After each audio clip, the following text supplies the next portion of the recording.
mi hija gritó. Pídele disculpas a mi esposo o lárgate de mi casa. Todos miraron mientras yo la abofeteaba con fuerza. Pídele disculpas a mi esposo o lárgate de mi casa. La habitación se congeló. La música seguía sonando suavemente de fondo. Globos flotaban cerca del techo y el olor a crema de mantequilla y costillas asadas llenaba el aire. Pero ya nada de eso importaba. No para mí. Era la voz de Nida mi hija. Y corto más afilada que cualquier cuchillo que yo haya sostenido en una cocina. Había veneno en su tono, orgullo en su postura. Y una mirada en esos ojos que me dijo que yo ya no era su madre. Yo era un problema que debía ser eliminado. Más temprano ese día. Había entrado al pasillo y encontré a mi nieto peligrosamente cerca del cajón de cuchillos abierto. Había aprendido a trepar al mostrador y estaba metiendo ambas manos en el cajón abierto. Un solo movimiento en falso y ese niño podría haberse cortado los dedos. Lo agarré con suavidad pero con firmeza y lo levé la sola. Pero antes de que pudiera explicar, Smith ya estaba de pie. No vuelvas a tocar a mi hijo así, bramó arrebatando al niño de los brazos. Tú no eres su madre. No tienes derecho a ponerle una mano encima. Mi cuidaje atenida. Intent decir que acababa de salvarlo. Pero mi voz parecía enterrada bajo décadas de silencio. Y entonces Anita se unió. Mi hija, mi nina, la que lloraba por mí en las noches. Ahora me gritaba como si yo fuera basura recogida de la calle. Pídele disculpas a mi esposo o lárgate de mi casa. Ella estaba temblando de ira. Es labios vibraban, pero no de tristeza, sino de furia. Del place de ponerse de su lado contra mí. Pude ver la leche en sus ojos. La había hecho hacía mucho tiempo. Yo no había venido para pelear. Había venido porque era el cumpleaños de Noah, mi nieto. Acababa de cumplir 5 años. Pero esto no se trataba de Noah. Se trataba del cuchillo. Se trataba de años y años de resentimientos enterrados, quejas nunca dichas. Y de un hombre llamado Smith, que lenta y deliberadamente conversó a mi hija en contra mía. Y yo lo permití. Durante demasiado tiempo acepté cada insulto como se lo mereciera. Me convencí de que callar era lo mismo que ser fuerte. Que si seguía cocinando, limpiando y amándolos, recordarían quién era yo. Pero no lo hicieron. Y entonces cruciese sola, lenta, deliberadamente, no con ira sino despierta. Mi per frente a mi hija y la mira directo a los ojos. Luego levanté mi mano y la abofeté. No fue una bofetada fuerte, pero resonó como trueno, como un rayo rompiendo las mentiras que habían mantenido unida a esta familia. Si sientes que la justicia merece celebrarse, rompe ese botón de apoyo. Permitamos que historias como esta sigan vivas, resonando muy lejos. Tu apoyo nos ayuda a lavar comprensión y amor a quienes lo merecen. Muchas gracias. Sigo escuchando. Anita Jadio. Levo su mano a su mejilla. Por un segundo nadie se movió. Y entonces Smith arremeció. Vieja loca. Su mano golpeó mi pecho con fuerza y, antes de que pudiera estabilizarme, me empujó hacia atrás con todo el peso de su furia. Mis pies resbalaron. Tropis y caí contra el borde de la mesa de centro. La esquina se clavó en mi espalda baja y colapsé, aturdida, sin aire. Nadie me ayudó a levantarme, ni siquiera Anita. Mi hija quedó allí, con los ojos muy abiertos, las manos apretadas contra la boca, pero no se movió. No hacía mí en un solo paso. Que y nadie vino a ayudarme.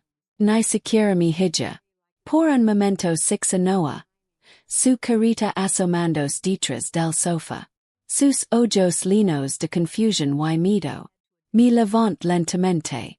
Mi espalda palpitaba. Mi cadera derecha dolía. Pero el dolor más agudo no venía de mis huesos. Venía del silencio que siguió. Fue la realización final. Ya no pertenecía a la casa de mi hija.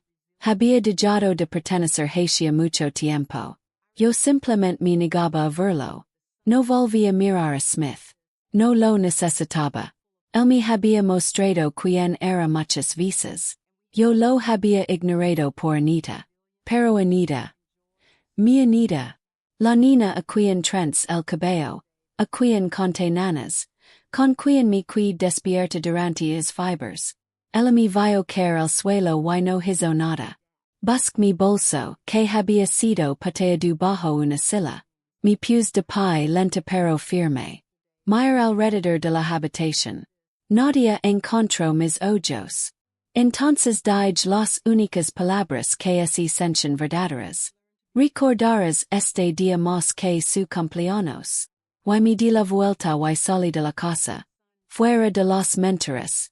Del silencio de la vergüenza. No estaba lloviendo. No había tormenta dramática. Solo el aire húmedo de una tarde en Florida. Espeso de calor y traición. Camin hacia la acera y seguí caminando. No llamé un taxi. No necesitaba un viaje. Necesitaba distancia. Ese fue el día en que dejé de tragar dolor como si fuera medicina. Ese fue el día en que recordé que tenía una voz, y que no importaba. Y esa bofetada no fue el comienzo del final. Fue el final de finger. Fue el comienzo de la verdad. Nunca me avergonce de trabajar noches. Mantenía las luces encendidas. Ponía comida en la lonchera de Anita y zapatos en esos pies en crecimiento. Fui enfermera de trauma durante 23 años. Corrí por pasillos empapados de sangre. Tomé la mano de moribundos. Devolví gente del bord más veces de las que puedo contar. Pero nunca fui a la universidad. Conseguí mi certificación a la manera difícil. Cuando la determinación valía más que los títulos. Y cuando cumplí 40, ya nadie contrataba mujeres como yo para nada más que turnos básicos y puestos de vendajes. Anita siempre fue brillante, curiosa. Se sentaba conmigo en la mesa de la cocina, mirando como contaba las propinas de mi otro trabajo limpiando oficinas de noche. Recuerdo que una vez preguntó, Mamá, ¿algún día vas a ser rica? Yo sonreí y le dije, yo lo soy. Te tengo a ti. Cuando su padre murió, ella tenía 10 años. Recuerdo su cara en el funeral, sin lágrimas confundida. Le tomé la mano y le prometí. Nunca estarás sola. Y cumplí esa promesa. Trabaj enferma, trabaj con dolor, siempre cumpliendo, siempre resistiendo. Mi perdí cumpleaños y presentations escolares, no porque quisiera, sino porque no tenía opción. La renta no espera por el duelo. La electricidad no se preocupa por las viudas. Pero entre la universidad y enamorarse de Smith. Mi hija empezó a reescribir nuestra historia. Comenzó poco a poco. Corregía mi gramática en la cena. Me decía que no me avergonzara hablando de política frente a sus amigos. Cuando le compré una licuadora usada para su primer apartamento, ese río y dijo, Mamá, no entiendes nada de Marcus, ¿verdad? Luego vino Smith. Encantador pulido. Con zapatos brillantes y sonrisa de presentador de televisión. La primera vez que lo conocí, me besó la mano y me llamó Miss Amy. Quizás él sea el primero en tratarla como una reina. Pero al casarse, el tono cambió. Empezó a llamarme anticuada delante de los invitados.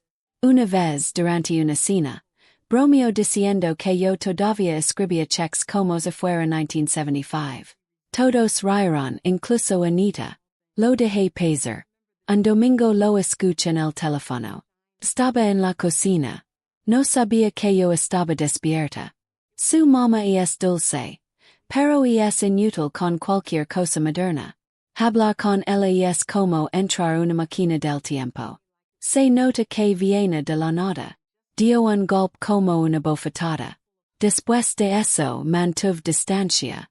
Seguía ayudando, cuidando al niño, trayendo comida, pero dejé de hablar. Y luego vino la mentira. Smith le dijo a Anita que yo les había pedido prestado dinero, $2,000. Y me negaba a pagarlo.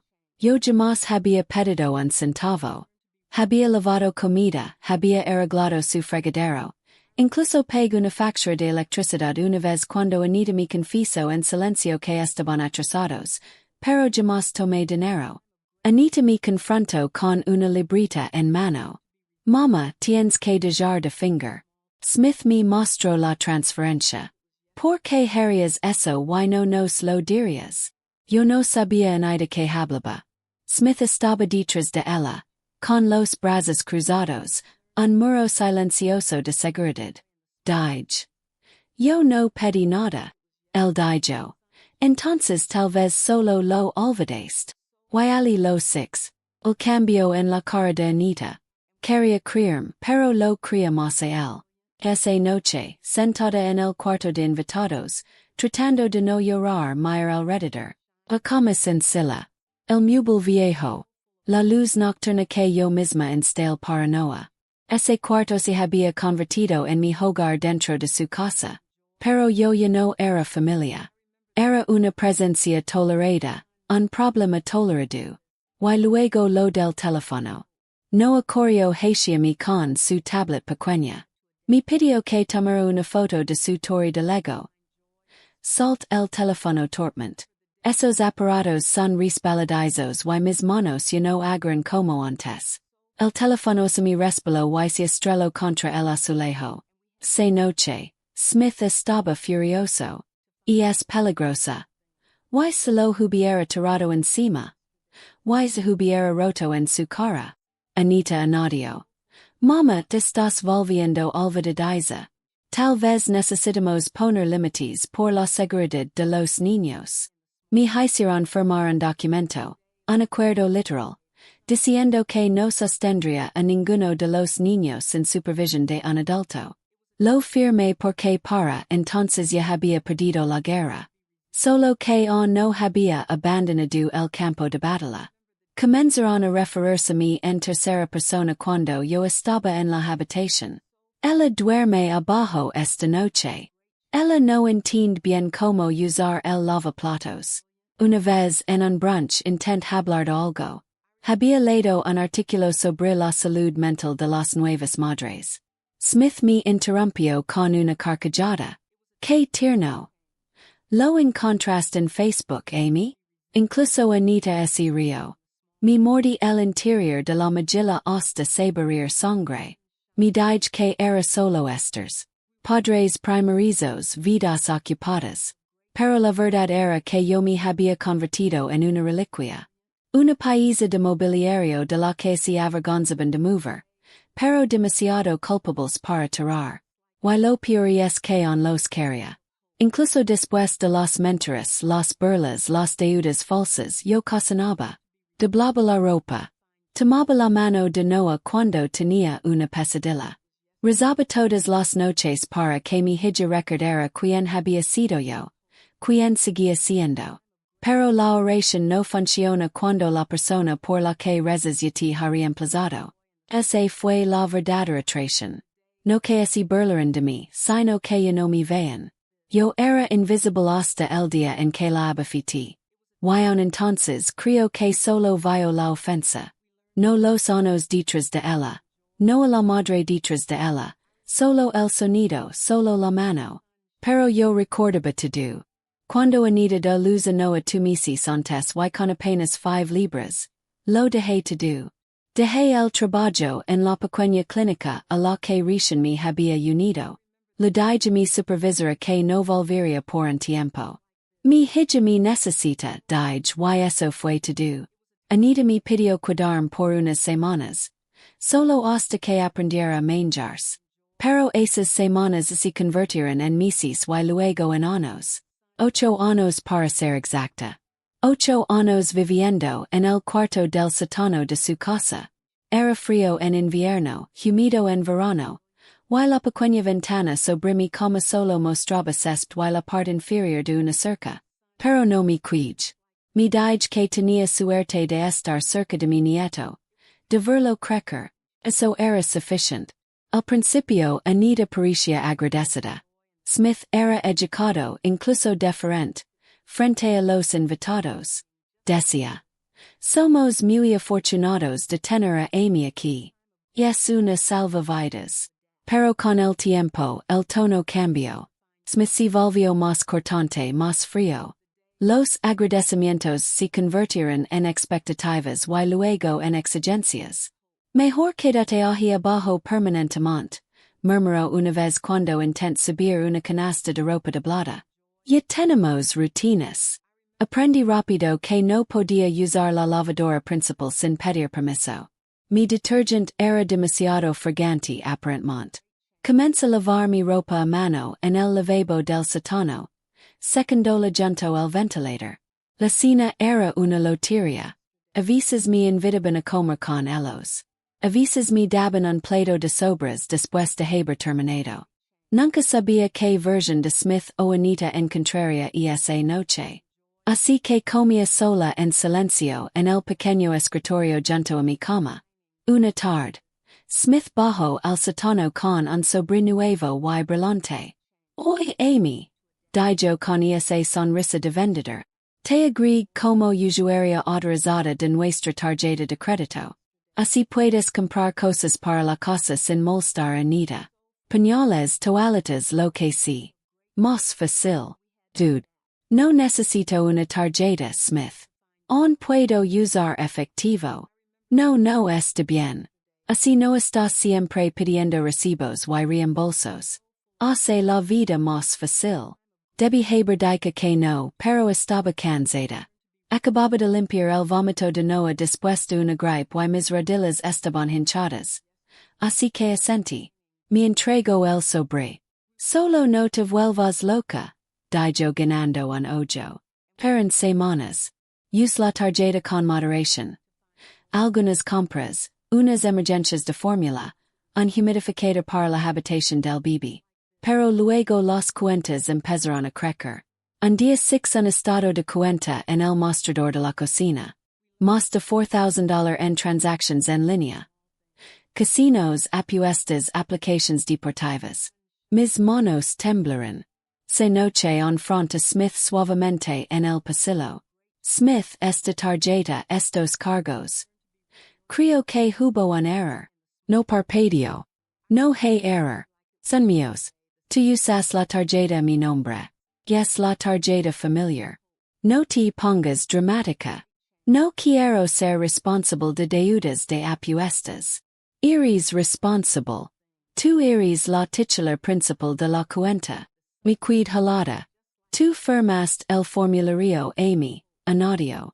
No least la letra pequeña. Yo. Pens que era tu tarjeta pens.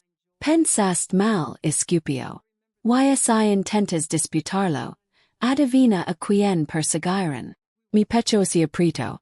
Por favor, no tengo ese dinero. Entonces se inclinó. Entonces sugiero que lo consigas. A menos que quieras explicar a Anita por qué su madre está tratando de arruinar nuestro puntaje crediticio. La amenaza era clara. Retire $5,000 de mis ahorros de jubilación la mañana siguiente. Era para mis medicamentos, trabajo dental, quizá un pequeño viaje que siempre soñé. Una semana en Savannah. Mandé el pago y no dije nada. Pero no terminó ahí. Poco después, Anita empezó a actuar distante, fría. A susurrar con Smith por las noches. Luego vinieron las acusaciones. Estás poniendo esters en mi matrimonio. Solo intento ayudar. No intentas controlar todo. Te escabuls. Mientes. Smith me contó lo de la tarjeta. No mentí. Dijo que lo amenazaste. Yo nunca. Ella me cortó. ¿Por qué odias tanto a mi esposo? ¿Por qué intentas separarnos? Quis decir la verdad. Quis gritarla. Pero no lo hice. Porque si realmente creía más en él que en mí ya era demasiado tarde. Desde ese día me convertí en el problema. Me llamaron pasivo-agresiva. Smith se quejó de que yo merodeaba. Anita me dijo una mañana. Entras a una habitación y absorbes el aire. Intent apertarm. Dejé de ofrecer consejos. Dejé de cocinar. Solo subía cuando mi llamaban pero no sirvió. Me acusaron de victimizarme. Eran abogados construyendo un caso emocional en mi contra. Yo era la tóxica. Peligrosa. La que debía ser vigilada, restringida, silenciada. Yo lo permití. Porque quería estar cerca de mi nieto. Porque pensé que el amor era más fuerte que las mentiras. Pero el amor no sobrevive en silencio. Se asfixia. Yo me estaba ahogando. Fue un domingo por la tarde. Una de esas reuniones en el patio que Smith le gustaba organizar para presumir su vida perfecta. Había invitados. Compañeros de trabajo, vecinos, amigas de la Universidad de Anita. Luces colgaban, música suave, el asador humaba. Yo había pasado la mañana cortando fruta, acomodándola en broquedas festivas para los niños. A no lo encantaban las frisas. Así que puse dos en cada broqueda. Cuando llegaron los invitados, me quedé atrás sin querer estorbar. Me mantenía útil. Entonces escucha Smith. Lo suficientemente alto para que medio patio lo oyera. Rea con un hombre de camisa y moccasins. El tipo que llama bro a todos. Smith dijo. Sí, ella solía ser nuestra empleada doméstica hace años. Anita es demasiado buena. No. La deja cuidarse en el sótano. Lealtad familiar, cierto. Hombre río. Caray, oyala mi esposa fuera así de Jean Rosa. Y así dejé de ser Amy la madre de Anita. Ahora era un caso de caridad. Ayuda. La mujer que mantenían por lastima. Mi quid congelada con la bandeja de fruta en las manos. Nadia me miró. Nadia lo corrigió. Anita estaba allí. No dijo nada. Más tarde, cuando lev la bandeja a la mesa de los niños, Anita se acercó rápido, casi con desesperación. Me tomó de la muñeca. No fuerte pero firme y susurró. Mama, por favor, deja eso. No tienes que salir en las fotos. Perpedí. ¿Qué? El fotógrafo viene pronto y tenemos un tema. Líneas limpias, tonos neutros. ¿Puedes cuidar detrás un redo? Quiza descansa. Mir mis manos. Estaban limpias. Mi blusa planchada. Incluso me había rizado el cabello pensando en tomarme unas fotos con Noah. Puedo cuidarme atrás, murmur. Ella suspiró. Solo no lo hagas más difícil, ¿ok? Dejé la bandeja. Mis manos temblaban. Miran las fotos. Todos sonrieron. Yo observé desde la cortina, como un fantasma. Esa noche, cuando la casa se calmó, salí a recoger vasos vacíos. Noah me siguió, saltando entre las piedras. Abu dijo. ¿Por qué papá dijo que tú limpiabas nuestra casa antes? Me detuve. Estaba bromando, cariño. Pero tú nunca limpiabas nuestra casa antes de que yo naciera, ¿verdad? No, no lo hacía. Entonces, ¿por qué mamá dijo que no debías estar en la foto? ¿Hiciste algo malo? Los niños son honestos de la forma más dolorosa. Me arrodillé lentamente. A veces los adultos dicen cosas que no son verdad o que hieren. Eso no significa que sea culpa tuya. Él me miró. ¿Estás enojada con mamá? Henry. No amo mucho a tu mamá. Incluso cuando se olvida de quién soy. Me abrazo fuerte. Está bien. Yo sí quiero que estés en mis fotos. Así lo. Pero no lo hice. Después de acostarlo vaya al sótano. Me senté en la cama estrecha y miré la foto en mi mesa. Anita, 5 años, sin esos dos dientes frontales, sosteniendo un dibujo que decía, I love mommy. Record cuando me lo dio. Dia de la Madre. Me hizo pancakes con demasiada sal. Le dije que eran los mejores del mundo. Ahora me escondía. Ahora dejaba que su marido me redujera a la servienta.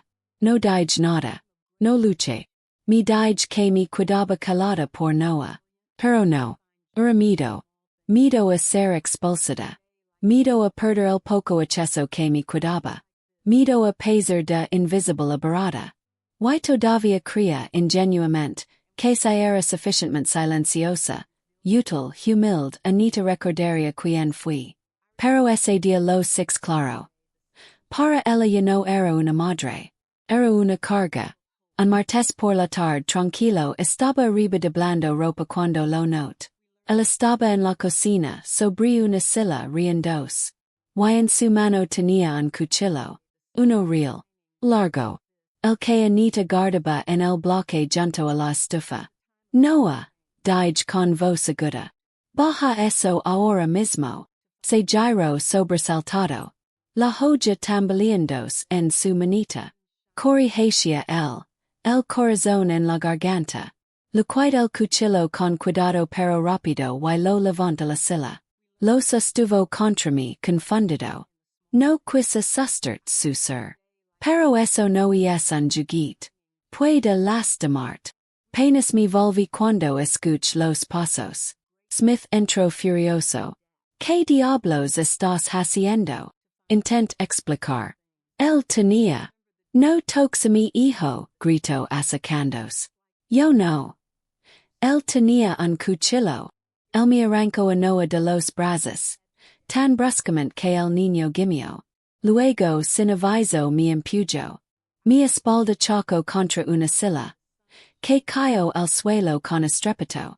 Un dolor punzante recorrió mis costillas. Me agarré del mostrador para no caer.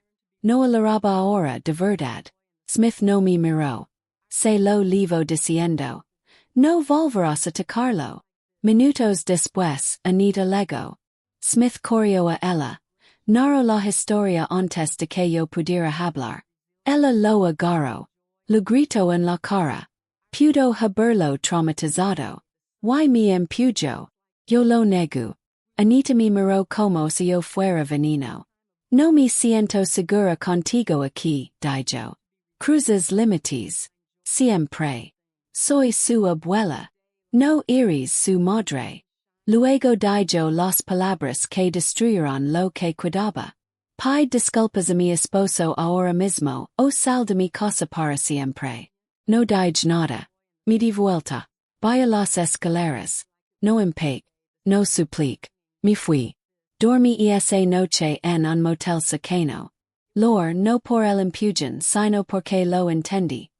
Mi hija prefería criarla el antes que a mí. A la mañana siguiente recibí una llamada. Un notificador legal. Anita había presentado una queja formal.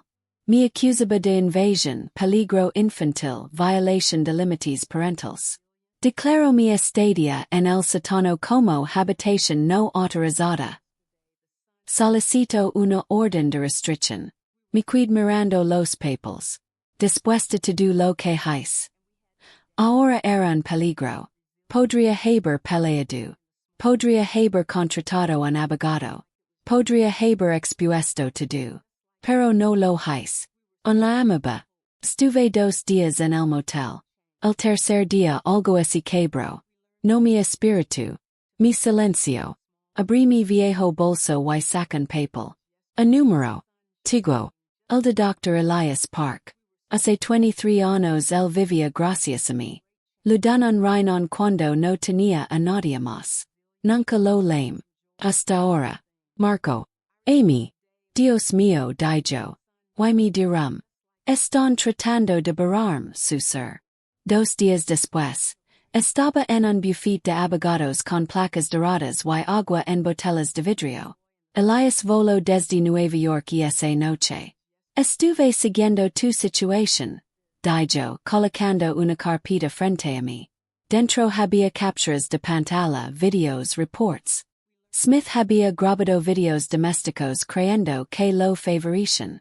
Pero en uno, claramente se veía como me empujaba. Dio claro. Impacto claro.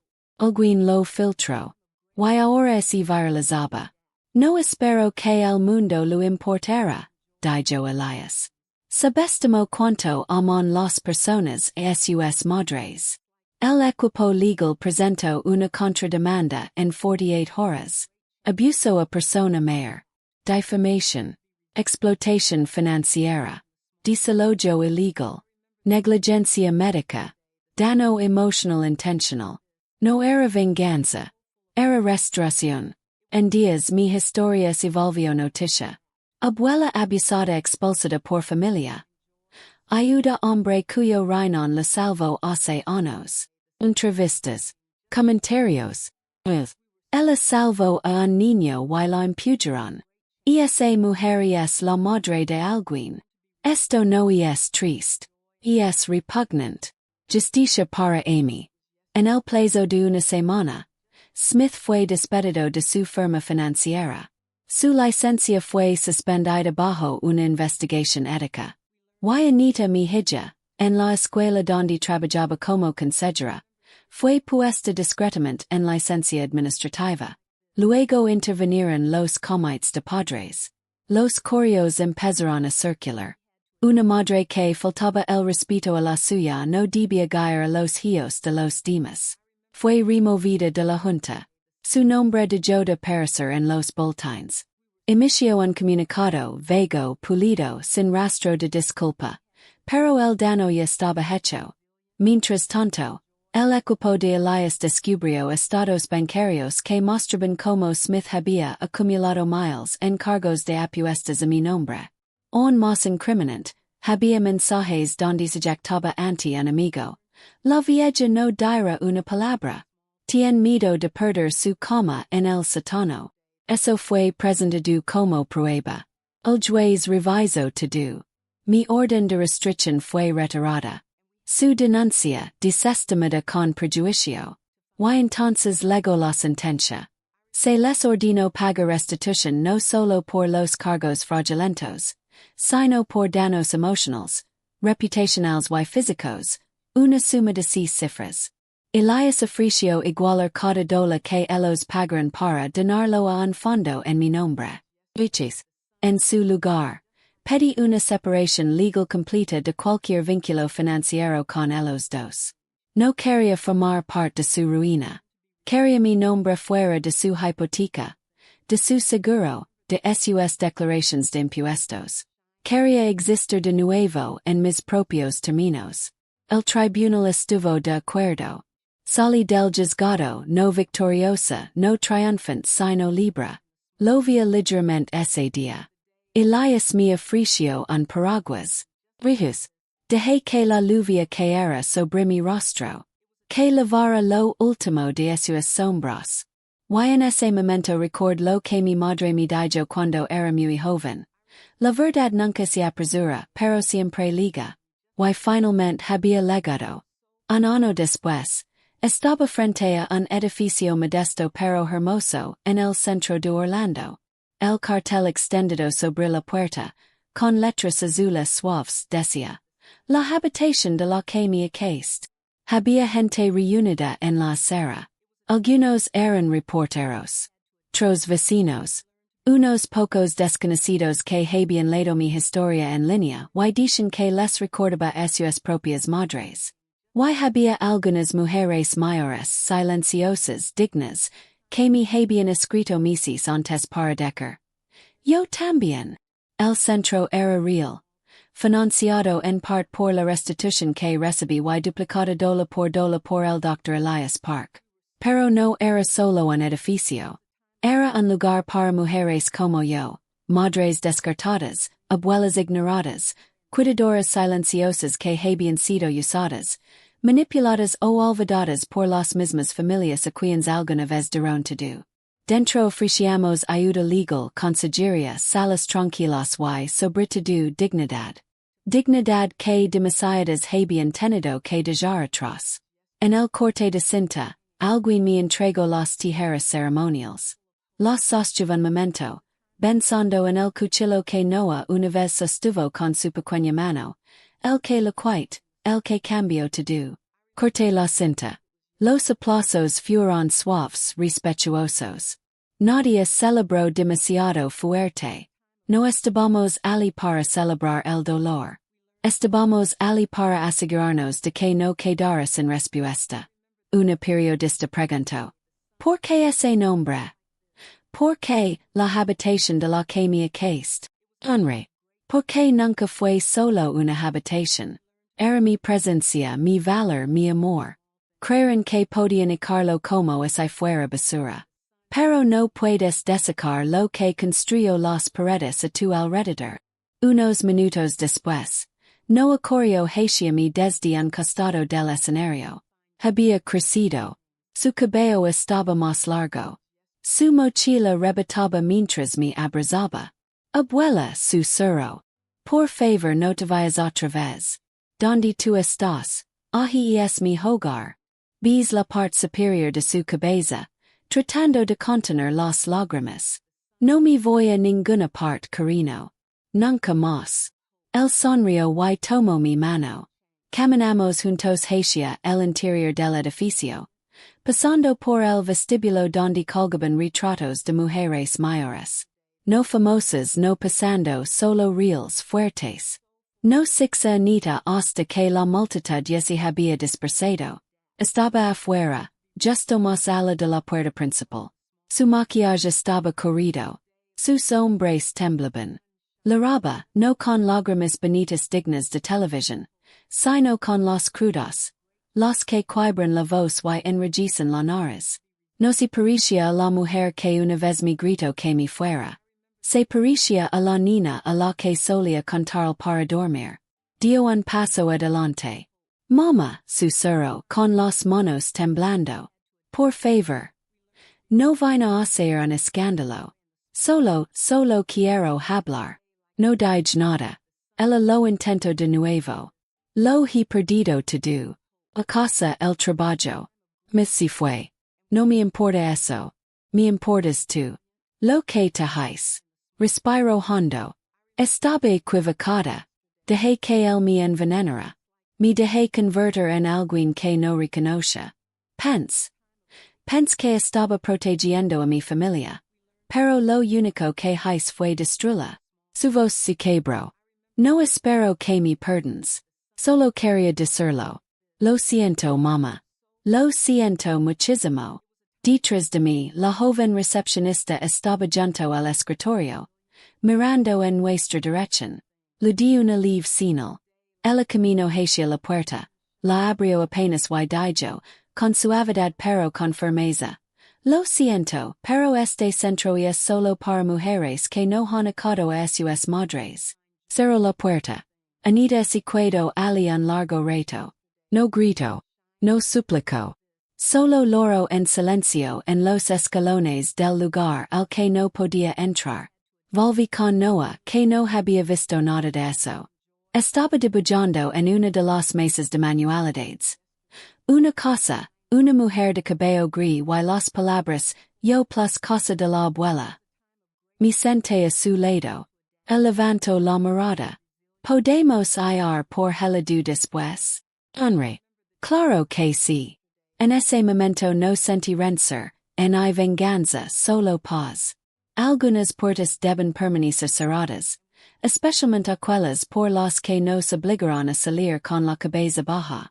Ahora yo mantengo la mía abierta, pero solo para quienes entienden lo que es ser recasadas y aún así volver de pie. Me echaron de una habitación. Así que construí una casa y la lín de mujeres como yo. El sol estaba bajo en el cielo, pintando el porche de dorado. Estaba sentada en mi mecedora, con una taza de té de manzanilla tibia en las manos, la brisa de Florida suave contra mi piel. Los pajaros estaban calados, como es incluso ellos escucharan. Sobre mi ragazzo, un cuaderno de cuero gastado, con páginas rayadas en azul tenue, y en él escribía una carta. No para Anita. Se capítulo había cerrado. Para Noah, mi dulce niño escribía.